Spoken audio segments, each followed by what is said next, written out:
अच्छा, आपको क्या लगता है, डॉक्टर को मालूम है क्या हार्ट अटैक कल होगा आज होगा? उसको तो ये भी नहीं मालूम 70 है 80 है या 90 है। क्यों ऐसा बोला जा रहा है? To create a fear. और फियर से क्या होगा फिर? ऑपरेशन के लिए इमीडिएटली, बहुत सारे लोगों को इतना बोलने का जरूरत ही नहीं हो, तो इमीडिएट तैयारी हो जाता है।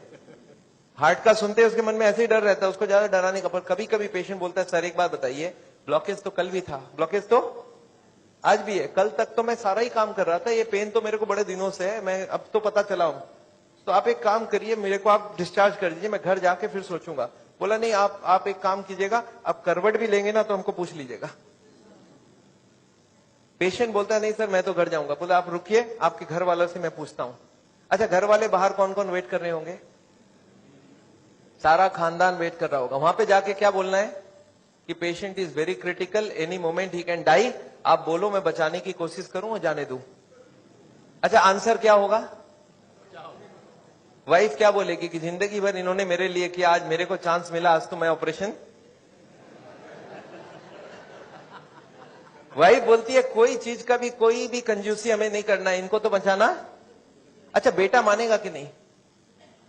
एक बेटा बड़ा समझदार होता है, बोलता है डॉक्टर को, डॉक्टर साहब एक बार बताइए, मैंने सुना है कोलेस्ट्रॉल की वजह से ब्लॉकेज होता है, इनका कोलेस्ट्रॉल हाई है, तो क्या करूं कि कोलेस्ट्रॉल कम हो जाए? खाने पीने में क्या क्या चेंज लाना चाहिए? अच्छा, कार्डियोलॉजिस्ट मान जाएंगे इन सब बात में? वो बोलेंगे you are wasting my time, he is dying and you are talking all this rubbish. अच्छा, तब तक और जितने परिवार वाले बोले नहीं नहीं ऑपरेशन होना ही चाहिए। मेरे एक पेशेंट थे, बोले डॉक्टर साहब मेरे साथ पूरा ऐसे ही हुआ, मैं तो खाली एक बार टेस्ट कराने गया था और उसके बाद वो ऑपरेशन करके ही भेजे मेरे को वापस। मेरे एक और पेशेंट थे, बोले सर मैं फिर भी नहीं कराया, मैं निकल आया। मैं बोला आप निकले कैसे? बोला मैंने बोला मैं तो नहीं कराऊंगा, मुझे घर जाना है। वो बोले नहीं आप घर भी नहीं पहुंचेंगे। मैं बोला मैं लिख के देता हूं, मैं पहुंच जाऊंगा। फिर मैंने लिख के भी दे दिया, फिर भी वो जाने नहीं दिया। फिर मैंने लास्ट बोला, मैंने बोला देखो मैं करने तैयार हूं, पर प्रॉब्लम है मेरे पास पैसे नहीं है, आप फ्री का कोई ट्रीटमेंट हो तो करवा डालो। तब इन्होंने बोला कोई प्रॉब्लम नहीं है, आप घर चले जाओ। फिर मैं जब घर जाने लगा तब फिर से बुलाया उन्होंने, बोला अब आप एक बार बताओ ये इतने पैसे आप कितने दिन में इकट्ठा कर सकते हो? तब मैंने बोला देखिए मुझे प्रॉपर्टी बेच के आना होगा, 2 महीना लगेगा। फिर मुझे 2 महीना उन्होंने टाइम दे दिया। बोला अब कोई प्रॉब्लम नहीं है, 2 महीने बाद ही ऑपरेशन होगा। आपको समझ आ रहा है ऑपरेशन कब रुक सकता है? दिस इज, मैं ये नहीं बोलूंगा सारे जगह एग्जैक्टली यही हो रहा है, पर इसका ही कुछ छोटा मोटा रूप ये हॉस्पिटल का सिस्टम है। पर एक बात मैं जानता हूं, हॉस्पिटल को ये चॉइस देना चाहिए पेशेंट को, देखो the blockage is so much so much so much, these are the reasons. आप देखो क्या चाहते हो, आप अगर अपने आप को बदलोगे तो ऑपरेशन रुक सकती है। आप नहीं बदलना चाहते हो तो मैं ऑपरेशन कर दूं, उसके बाद जाके बदलने का कोशिश करो। But the hospitals don't give chance, उनको मालूम है ये एक मौका है, ऑपरेशन कर लेते हैं, बट उसके बाद भी उनको यही करना पड़ेगा। लाइफस्टाइल चेंज तो पेशेंट को फिर भी करना पड़ेगा। मैं जानता हूं हार्ट के पेशेंट्स को मैं 3 चीज देखते दिखाऊं, एक तो दवाइयां हैं, एक बाईपास और एक एंजियोप्लास्टी। ये दवाइयां मैं आपको एक बार समझाना चाहता हूं दवाइयां क्या काम करती है, और another 10 minutes I will take. देखिए ये ट्यूब है जिसमें कोई ब्लॉकेज नहीं है, और ये 80-90% ब्लॉक है, दिख रहा है आपको? अब ये पेशेंट को चलने से दर्द होता है, एक दवाई ऐसी है जो दवाई देते ही दर्द कम हो सकती है। कौन सी दवाई है? सॉर्बिट्रेट, नाम सुना आपने? क्या करता होगा सॉर्बिट्रेट? देखिए क्या करता है Sorbitrate. This is what is the action of Sorbitrate. क्या हुआ? ट्यूब चौड़ी हो गई, ब्लॉकेज वहीं की वहीं रह गई, ट्यूब चौड़ी हो गई, ट्यूब थोड़ा फैल गया, फैलते क्या हो गया? ब्लड सप्लाई बढ़ गई। पेशेंट बोलता है मुझे अब कोई दिक्कत नहीं है, पर ये दवाई का असर रहेगा 8 घंटे बाद, तो 8-8 घंटे में एक सॉर्बिट्रेट देनी पड़ेगी। एक पेशेंट मेरे को बोला मैं सॉर्बिट्रेट नहीं लेता हूं, मैं मोनोट्रेट लेता हूं। मैं बोला वो भी सॉर्बिट्रेट का ही भाई है। तो ये जितने भी सॉर्बिट्रेट है उनका नाम मैं आपको दिखा सकता हूं, these are all kinds of sorbitrate and all. ये सब दवाई हम लोग दे देते हैं, सॉर्बिट्रेट, स्मो, आइसोडिल, मोनोट्रेट, नाइट्रोफिक्स, एंजिसेड, इमडूर, वेंजिकॉर, वेसोट्रेट, मोनोट्रेट, सॉर्बिट्रेट, मोनोसॉर्बिट्रेट, नाइट्रोकंटीन, वेसोप्रीन, मोनोस्प्रीन, इस तरह की दवाइयां हम हार्ट के पेशेंट्स को दे देते हैं। एनीवे दवाइयां बहुत सारे तरह की मिलती है। एक होता है हार्ट की ऑक्सीजन की जरूरत को कम कर देता है, इसको बोलते हैं beta blocker, calcium channel blocker, फिर एस इनहिबिटर, ऐसे करके बहुत सारी गोलियां हम लोग हार्ट के पेशेंट्स को दे सकते हैं। I am not going to go into that detail. कुछ ब्लड पतला करने का दवाई भी देते हैं, आपने देखा है नाम, इकोस्प्रिन, कोल्स्प्रिन, एएसए, डेलिस्प्रिन, डिस्प्रिन, क्लोपिग्रेल, क्लोपिलेट, क्लोपिवास, सिरुविन, क्लैबिक्स, क्लोट्रेल, प्लाजरिल, स्ट्रोमेक्स, डीप्लैट, इस तरह की गोलियां हम लोग देते हैं ब्लड को पतला करने के लिए। पर ये गोलियां देने से भी पेशेंट ठीक नहीं होता है। तो इसके लिए मैं चाहता हूं वो लाइफस्टाइल चेंज करें, अपनी ब्लॉकेज को कम करें कि उनको देने की जरूरत पड़े ही नहीं। अच्छा, ये गोलियां इतनी खाएगी, इसके साइड इफेक्ट्स होती है क्या? अगर साइड इफेक्ट होती है कॉन्स्टिपेशन, तो कॉन्स्टिपेशन की और गोली दूंगा, और एसिडिटी हो जाए तो एसिडिटी की गोली दूंगा, और नींद ना आए तो नींद की गोली दूंगा। अच्छा बताइए, बीमारी ठीक हो रहा है कि नहीं हो रहा है? आई एम नॉट कीन, मैं जानता हूं दवाई आज जरूरत है, पर कल दवाई की जरूरत ना हो उसका बंदोबस्त करना बहुत जरूरी है। इसके बाद चलते हैं, ये एंजियोग्राफी क्या चीज है। हॉस्पिटल में जाते हैं, एंजियोग्राफी करते हैं, और ये एंजियोग्राफी मुझे पसंद क्यों नहीं है मैं आपको बताना चाहता हूं। This is what is the problem with angiography. एक तार आपकी पूरे बॉडी को स्क्रैच करके हार्ट तक लेके जाना है। ये तार यहां से जो घुसेगी, 1 meter wire is inserted into the body till it reaches the heart. It is a blind procedure. Blind मतलब क्या? आप घुसा दो, ये अंदर जाती जाएगी, और अगर अटक गई तो वापस खींच के फिर से ट्राई करना होगा। मतलब वो अंदर स्क्रैच करेगा ही करेगा, पूरे बॉडी को स्क्रैच करती है। वो लिखवा लेते हैं कि अगर हार्ट अटैक हो गया तो मेरी कोई जिम्मेवारी नहीं है, और ये पूरे बॉडी को ये पंक्चर भी कर सकता है। मैंने ऐसे ऐसे पेशेंट देखे हैं कि एंजियोग्राफी के वक्त ही डेथ हो गई। एंजियोग्राफी में पैर को काटना पड़ा अल्टीमेटली, क्योंकि वो पैर की ट्यूब को डैमेज कर दिया। तो एंजियोग्राफी मैं नहीं चाहता हूं। और उसके बाद क्या होगा? इनएक्यूरेसी अबाउट द रिपोर्ट, और उसके बाद pressure from the cardiac doctors for the next operation. Patient को लगता है मेरे को इमरजेंसी हो गया, बट इमरजेंसी प्रिसिपिटेट कराया जा सकता है। एनीवे, ये एंजियोप्लास्टी जो है, ये दो ऑपरेशन, दो चीज वो लोग करते हैं, एक एंजियोप्लास्टी, एक बाईपास सर्जरी। मैं एंजियोप्लास्टी 2 मिनट आपको समझाना चाहता हूं। What is this angioplasty? एक स्टेंट लगाते हैं, सुना आपने नाम? एक रिंग लगा देते हैं हार्ट में। What is this? Let me explain what is this. पिछले 20 साल में ये जो एंजियोप्लास्टी है, ये बार बार फेल किया और बार बार इसको सक्सेस बताया गया। पहले आई थी बेलूनिंग, बेलून एंजियोप्लास्टी। उसके बाद बहुत सारे तरह के एंजियोप्लास्टी आई, ऑर्डिनरी स्टेंट आई, फिर गोल्ड स्टेंट आई, फिर रोटा ब्लेडर आया, रेडियो एक्टिव स्टेंट आई, लेजर एंजियोप्लास्टी आई, आजकल चल रहा है ड्रग कोटेड स्टेंट। पर ये सारे के सारे फेल हुए हैं। क्यों फेल हुए एक बार समझाना चाहता हूं। देखिए, ये बेलूनिंग क्या चीज है? याद है आपको एंजियोग्राफी के वक्त तार अंदर घुसाई थी, वो कहां तक गई थी? हार्ट तक, यहां तक तार आई थी। इस तार के ऊपर ये बेलून होता है। इस तार को थोड़ा सा धक्का मारते हैं, कभी कभी कार्डियोलॉजिस्ट तार को अंदर रख के बाहर आ जाते हैं, आके बोलते हैं देखो तार अंदर है, बोलो तभी खोल दूं।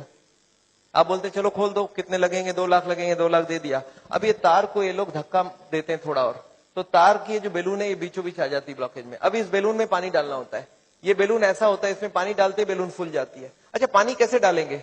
आपने होली में बेलून फुलाया एक सिरिंज से? सिरिंज में पानी ले लो, सिरिंज को दबा दो तो बेलून के अंदर पानी घुस जाए। तो बाहर से सिरिंज से पानी डालेंगे तो बेलून क्या होगा? फूल जाएगी। फूलते ही ब्लॉकेज कहां गई? साइड में दब जाएगा, ऊपर कंप्रेस्ड हो जाएगी, नीचे कंप्रेस्ड हो जाएगी। अच्छा, ये बेलून को जब पानी निकाल लेंगे तो क्या होगा? बेलून को वहां पे 2-4 सेकंड से ज्यादा नहीं रख सकते, क्योंकि हार्ट अटैक हो जाएगी, 100 हो जाएगी ब्लॉकेज। तो बेलून में पानी डाला और सिरिंज से वापस पानी खींच लिया। जैसे ही पानी खींचा, बेलून वापस चिपक गई, तार को पकड़ के बाहर निकाल लिया। Angioplasty is over. आपको समझ आ रहा है क्या करना पड़ा? ये तार यहां थी, इसी को थोड़ा आगे किया, बेलून डाल, पानी निकाल लिया और ब्लॉकेज वापस। अच्छा, ब्लॉकेज वापस आ जाएगी नहीं आ जाएगी इसके बाद? क्या लगता है आपको? This is elastic. इलास्टिक समझते हैं आप? ये लोहा या पत्थर नहीं, इलास्टिक है। और जैसे ही बेलून निकाल लिया, ब्लॉकेज वापस आने लग गई। थोड़े साल बाद यही कार्डियोलॉजिस्ट मान गए बेलूनिंग काम की नहीं है। पहले क्लेम किया था बेलूनिंग एक बार कराओगे जिंदगी भर चलेगी, फिर मान गए काम की नहीं है। फिर क्या हो गया? फिर वो बोले इसमें स्टेंट लगाना होगा। What is this stent? Look at this, this is the blockage. दिख रहा है आपको येलो कलर की? और इसके अंदर एक बेलून डाल दिया। आपको दिख रहा है ब्लैक कलर का बेलून? बेलून में पानी डाला तो ब्लॉकेज कहां चलेगी? साइड में आ गई। जब बेलून निकाल लेंगे तो ब्लॉकेज वापस आएगी, तो यहाँ पे एक स्प्रिंग लगा देते हैं। ये स्प्रिंग क्या काम करेगा? ब्लॉकेज को आने से रोक देगा। आपको समझ आ रहा है स्प्रिंग का मतलब क्या है? अगर स्प्रिंग डाला गया, इसका मतलब क्या है? कि ब्लॉकेज वापस आ रही थी। इसका मतलब पहले वाला जो क्लेम था वो गलत था, कि बेलूनिंग करा लो ठीक रहा। इसके बाद ये जो स्टेंट लगी, स्टेंट का एक मेजर प्रॉब्लम है कि इसके अंदर से ब्लड जाएगी, और फॉरेन बॉडी के अंदर ब्लॉकेज बहुत जल्दी होती है। ये देखा गया स्टेंट में 6 महीना 1 साल में सारे ब्लॉक आ जाती वापस। और ये जब वापस आने लगी, तब इन्होंने थोड़े दिन तक तो बोला नहीं आती है। थोड़े दिन बाद इन्होंने बोला कि नहीं, ये स्टेंट तो खराब होगी, क्योंकि ये ऑर्डिनरी स्टेंट है, इसमें एक मेडिकेटेड स्टेंट देना होगा। वो दवाई में डाल के स्प्रिंग को निकाल लेंगे, अब बहुत बढ़िया हो जाएगा। तो ड्रग की कोटिंग चल जाए। आपने देखा है चांदी के गहने में सोने की कोटिंग चढ़ाते हैं, तो वो स्प्रिंग के ऊपर कोटिंग चढ़ा देते हैं और वो कोटिंग चढ़ा के लगा दिया, पर इसके बाद भी ये फॉरेन बॉडी ही रही, इसमें वही का वही रिजल्ट आया है। अभी लेटेस्ट है कि 66% people with in 1 year will come back with a reblockage.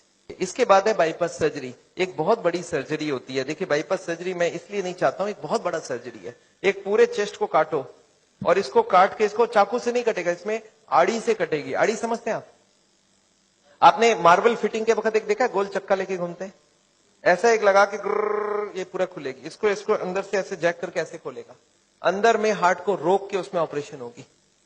और हार्ट को रोकेंगे तो एक मशीन से पूरे बॉडी को ब्लड जाएगा, इसको बोलते हैं हार्ट लंग मशीन। उसमें कुछ ब्लड डाल के उससे चलाना होगा and during this time the operation has to take place. But this operation is very complicated. Luck अच्छा हो तब ठीक है, नहीं तो कुछ ना कुछ कॉम्प्लिकेशन रहती है, बहुत सारे लोगों की जान भी जाती है। पर ऑपरेशन के बाद क्या होगा ये देखिए, ऑपरेशन के बाद क्या होगा। ये ट्यूब जो ब्लॉकेज है वो यहीं रह गई, उसके जगह नई ट्यूब लग गई। तो ये ब्लॉकेज के जगह नई ट्यूब लग गई तो क्या हो गया, बाईपास हो गया। पर ये नई ट्यूब में फिर कभी ब्लॉकेज आएगा कि नहीं, आपको क्या लगता है? ये नई ट्यूब में फिर से ब्लॉकेज आती है। अच्छा अब तो 40 साल बाद ही आएगी ना, पिछले बार कितने साल लगी थी आपको याद है? देखिए एक वाई का जवाब सोच के देखिए, ओरिजिनल ट्यूब में कितने साल में ब्लॉकेज हुई थी? 20 से 40 साल। तो कितनी स्पीड रही? 2 से 4%, 6% पर ईयर। और एंजियोप्लास्टी के बाद अगर 2 साल में वापस रीब्लॉकेज होती है तो कितने साल हो गई? 40% पर ईयर। और बाईपास के बाद अगर 5 साल में रीब्लॉकेज आती है तो 20% पर ईयर। जो ट्यूब ओरिजिनली 2% की ब्लॉकेज कर रही थी वो अब ऑपरेशन के बाद उसकी स्पीड क्यों बढ़ गया? क्योंकि अब वो ओरिजिनल नहीं रहा। हमारी बॉडी को जब तक ओरिजिनल रखो तब तक अच्छी बात है। हमारे प्राइम मिनिस्टर ने भी 2 बाईपास कराई है, एंजियोप्लास्टी 5 स्टेंट लगाई है। पर मैं जानता हूं उसके बाद भी तो फिर से कराना पड़ा। एक बार कर लिया, दूसरी बार कराया, कब तक करा सकता आदमी? और मैं जानता हूं बॉडी में एक बार कॉम्प्लिकेशन कराना, उनके लिए तो चलो बहुत बड़ा टीम लगेगा। हर आदमी के लिए इतनी बड़ी टीम नहीं भी लग सकती है और इतना बड़ा ऑपरेशन नहीं भी कर सकते ठीक से। पर मैं जानता हूं अगर ऑपरेशन बिना ही हमारी काम बन जाए, अगर हम लाइफस्टाइल को ही चेंज करके कर सकते हैं तो हम ऑपरेशन क्यों करवाएं? And this is what is the contention. Nevertheless मैं हार्ट के पेशेंट को एक ही चीज समझाता हूं कि ब्लॉकेज अगर रिवर्स करना है तो उसके लिए थोड़ा आपको एक्यूरेसी करना होगा। What is this accuracy? You understand? This is the accuracy. इस पिक्चर को आपने देखा है, इसमें एक्यूरेसी लिखा है। कितना एक्यूरेसी है इसका मतलब? मैं आपको समझाता हूं। ये एक ड्रम है, ये ड्रम में मैं पानी भरना चाहता हूं और इसमें 15 छेद है। आप बताइए कितनी छेद बंद करने से ड्रम भरेगी? याद है 15 कारण है। अब इसमें से कितने को कंट्रोल करूं कि ड्रम भर जाए? सारे को करना होगा। अच्छा मैं हार्ट के पेशेंट्स को क्या देखता हूं, उनको कुछ मालूम भी नहीं है इसके बारे में। वो क्या बोलते हैं, मेरा कोलेस्ट्रॉल कंट्रोल है, ट्राइग्लिसराइड ज्यादा है, शुगर कंट्रोल है, बीपी ज्यादा है। मैं बोला ऐसे नहीं चलेगा, सारे होल बंद चाहिए मुझे। बोलते मैं थोड़ा थोड़ा करूं तो कैसा चलेगा? मैं बोला थोड़ा थोड़ा से काम नहीं चलेगा। बोलते मेरा बीपी कम किया हूं पर पूरा कम नहीं कर रहा हूं, 120 नहीं ला रहा हूं, 140 ही रखा हूं। मैं बोला नहीं चलेगा, मुझे सारे फैक्टर्स एक साथ कंट्रोल चाहिए। हाँ इसके लिए शुगर, बीपी, कोलेस्ट्रॉल, ट्राइग्लिसराइड आपसे कम नहीं हो रहा, मैं दवाई देके कम कर देता हूं। पर स्मोकिंग आपको पूरा ही बंद करना होगा, खाने में तेल आपको बंद करना होगा, एक्सरसाइज आपको करना पड़ेगा, ओवरवेट कम करना होगा, खाना पीना में फाइबर ज्यादा डालना होगा। अच्छा ये सब संभव है क्या लोगों के लिए? यस, क्या प्रॉब्लम है? ये तो सिंपल सी बात है, इसको क्यों नहीं कर सकते? क्यों नहीं सिगरेट बंद कर सकते? क्यों नहीं मीट बंद कर सकते? क्यों नहीं तेल घी छोड़ के आप अलग तरीके से खाना बना सकते हैं? तो all these if you do there is no problem. Nevertheless मैं जानता हूं, एक और छोटा सा चीज आपको बताना चाहता हूं। अभी एक और नई जो टेक्नोलॉजी आ गई है, आदमी को मैं सोचता था बिना काटे कुछ हो सके। ये हमारी कुकिंग की क्लास है, this is a cooking class. मैं हार्ट के पेशेंट्स को ट्रेनिंग देता हूं। This is my dietitian teaching cooking, 0 oil cooking to the patients wives. मैं हार्ट के पेशेंट्स को योगा सिखाता हूं। मैं बोलता हूं कैसे भी करो, योगा करो, आप योगा करने की बहुत जरूरी है। उसके साथ उनको क्या करना चाहिए, क्या नहीं करना चाहिए, कितनी सामान उठानी चाहिए, गाड़ी चलानी चाहिए, स्कूटर चलाना चाहिए, ऑफिस जाओ तो क्या प्रिकॉशन लो, दादर चढ़ो तो क्या प्रिकॉशन लो, आगे कौन सी योगा करो, कब तक करो, कौन सी मेडिसिन लो, कब तक लो। एंड फॉर दिस हाँ मैं एक मैगजीन भी निकालता हूं, इसका नाम है साउल टाइम्स। ये मैगजीन मैं हर महीने निकालता हूं, दिल्ली से निकलती है, हिंदी और इंग्लिश में। अच्छा आपको एक फॉर्म दिया गया है क्या? ऐसा देखिए तो, have you got a form like this? ये फॉर्म में अगर आप अपने नाम एड्रेस भर के देंगे तो आपको ये मैगजीन आगे आपको मिलता रहेगा हर महीने। हिंदी में इंग्लिश में दोनों में मैगजीन है। और इसके साथ एक छोटा सा और क्वेश्चन ये रखा है कि यहाँ पे अगर हम लोग ऐसा कोई कैंप करवाएं, So how many people will be interested to join such a camp? एक दिन का या 2 दिन का ऐसा एक कैंप अगर हम करवाएं तो कोई इंटरेस्टेड हो तो प्लीज फिल इट अप. मेरे को लोग बोलते हैं डॉक्टर साहब इतनी सारी बातें अगर कैसे याद रखूंगा. मैंने बहुत मोटी मोटी किताब लिखी है. आदमी बोलता है सर छोटा सा कुछ दीजिए ना कॉपी. तो मैंने एक ऐसी किताब बनाई है जिसका नाम है पॉकेट गाइड. एक 30 रुपीज की किताब है. कोई 2 घंटा बैठ के पढ़ ले तो जितनी बातें मैंने बताई है सब इसमें लिख के रखा है. So this book I have brought over here. मेरे ख्याल से बाकी बुक्स तो मैं नहीं ला सकता हूं क्योंकि hundreds of books are there. तो मैं ये बुक लाया हूं. कोई को लगता है कि मैं पढ़ना चाहता हूं और कोई को पढ़ाना चाहता हूं. हार्ट के पेशेंट को जरूर पढ़ाइए. 30 रुपीज की गिफ्ट होती है. You can give it to anybody and they will learn things from the book. तो ये बहुत जरूरी है. मैं जानता हूं, मैं ये मैगजीन पिछले 10 साल से रन करता हूं and it is gone all over the world. मैं एक नई टेक्निक आपको इसी वक्त बताना चाहता हूं. There is a new machine which has come which can open the collaterals. देखिए कोलैटरल्स का क्या मतलब है. ये ब्लॉकेज है. बाईपास सर्जरी में क्या करते हैं, एक नई ट्यूब लगा देते हैं. इसमें क्या करते हैं, जो हार्ट की ये ब्रांच है और ये ब्रांच है इनको जोड़ देते हैं आपस में. And there are so many small tubes. जो इसको जुड़ जाए तो ब्लड यहां से आने लगे. ये जो छोटे छोटे ट्यूब है ये मैंने बोला था स्पोर्ट्समैन चालू करके रखते हैं. और स्पोर्ट्समैन चालू कर दिया तो क्या हो गया, उसके पास 2 सप्लाई हो गई. एक तो ये ओरिजिनल है और एक साइड वाली भी है. इसको बोलते हैं कोलैटरल. बैंक में आपने लोन लेते हुए देखा है कभी कोलैटरल्स बोलते हैं. कोलैटरल मतलब क्या, कि ये फेल हो जाए तो दूसरा कोई होना चाहिए. तो ये कोलैटरल्स भगवान ने हमें देके रखा है.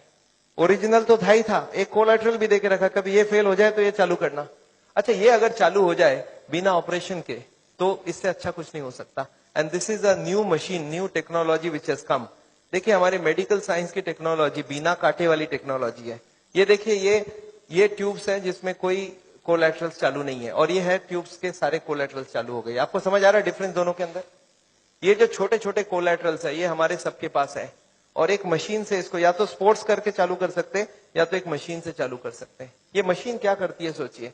ये जैकेट्स लगा दिया हमने कफ में, थाई में, बटक्स में और सारे को एक साथ स्क्वीज कर दूं तो क्या होगा, इसकी ब्लड कहां जाएगी, बॉडी में ही रहेगी पर कहां जाएगी, ये हार्ट के तरफ जाके हार्ट के ट्यूब्स को धक्का देके प्रेशर देके इसको खोलेगी. ये प्रेशर 1-1 घंटे तक 1-1 मिनट इसको हार्ट के संग सिंक्रोनाइज करके दिया जाता है. सिंक्रोनाइज मतलब हार्ट जब पंप करे तो मशीन पंप नहीं करता है.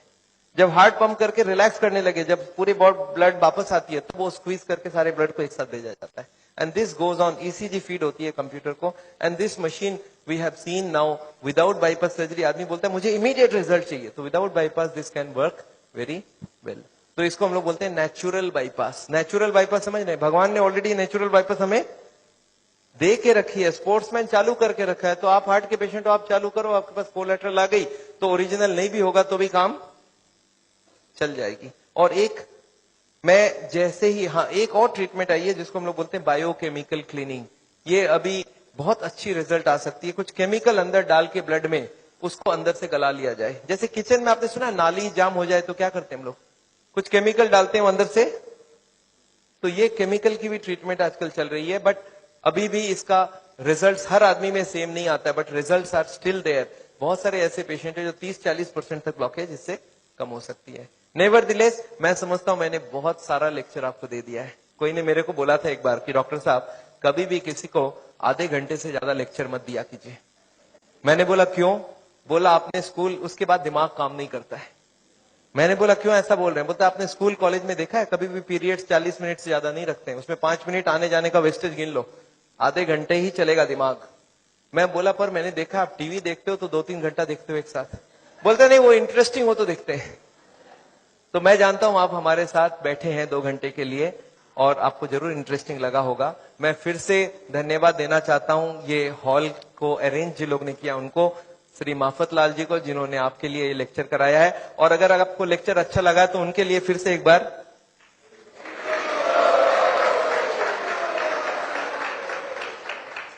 I just wanted to formally thank Dr. Sajjad for a wonderful, not only a wonderful talk, but highly personal and very interactive, and particularly the stamina and energy that he's shown at the end of the day.